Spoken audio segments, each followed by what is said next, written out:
Hello everyone, আসসালামু আলাইকুম। সবাই কেমন আছেন? আশা করি যে যেখানে আছেন আলহামদুলিল্লাহ ভালো আছেন। তো আজকের এই ব্লগটা হচ্ছে 2023 সালের নভেম্বরের 10 তারিখে আর কি। যাই হোক, তো আমার ফুফাতো বোন হবে, তো এই জন্য আমরা সবাই ওয়েট করতেছিলাম।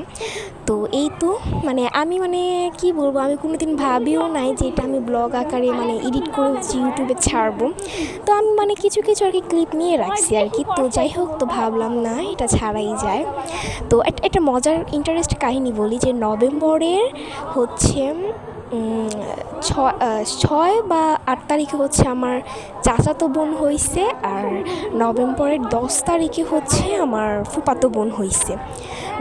3 দিনের আগ পাস আর কি, ওরা দুইজন হয়েছে। তো আমার চাচাতো বোনকে আপনারা খুব শীঘ্রই দেখতে পারবেন। ওর ভিডিও নাই, ওর যখন হয়েছে তখন আমি যাইনি আর কি হাসপাতালে আর কি। তো ওর কিছু ছবি দিয়ে আমি হচ্ছে ইউটিউবে আপলোড করবো। যাই হোক, তো এই তো আমার ফুফাতো বোন মাশাল্লাহ। তো আজকে এই পর্যন্ত, সবাই ওর জন্য দোয়া করবেন এবং সবাই অবশ্যই মাশাআল্লাহ বলবেন। আল্লাহ হাফিজ।